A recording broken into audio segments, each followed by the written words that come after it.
नमस्कार मैत्रिणींनो, मी सायली तुमचे स्वागत करते माझ्या नवीन ब्लॉगमध्ये।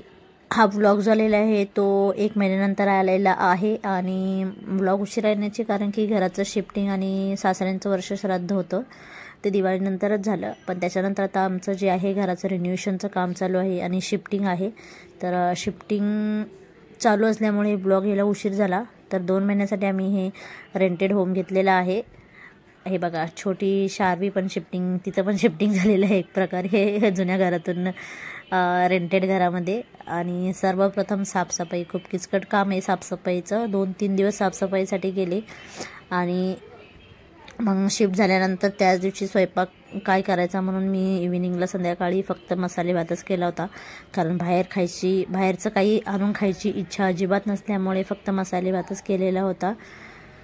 आणि पूर्ण घर आवरायचं असल्यामुळे खूप थकवा झालेला होता दिवसभर खूप, आणि सर्वजण थकलेले होते त्यामुळे संध्याकाळी फक्त मसाले भातच केला। आणि शार्वीची पण शिफ्टिंगमध्ये तब्येत खराब झाल्यामुळे तिलासुद्धा दात येत असल्यामुळे तिला लूज मोशन होत होते, त्यामुळे सुद्धा खूप दमछाक झाली। शिफ्टिंग हे खूप किचकट काम आहे एक प्रकारे आणि पहिल्यांदाच असा अनुभव घेतला शिफ्टिंगचा माझ्या लाईफमध्ये।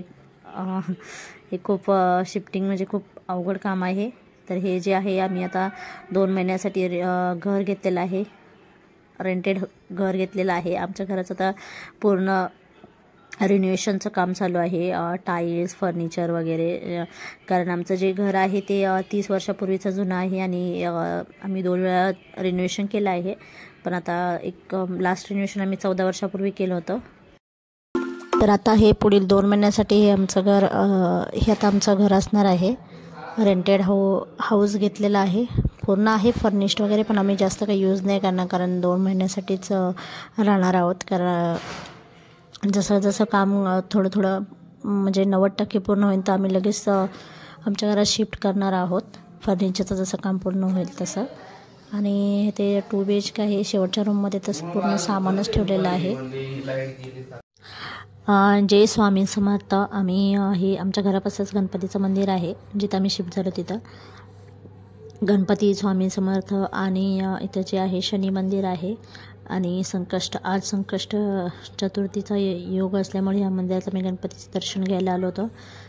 खूप छान सुंदर अशी गणपतीची मूर्ती आहे। तर मैत्रिणींनो, आजचा व्हिडिओ मी इथंच समाप्त करते। व्हिडिओ कसा वाटला कमेंट करून नक्की सांगा। माझ्या चॅनलला सबस्क्राईब करा, लाईक करा, शेअर करा। थँक्यू।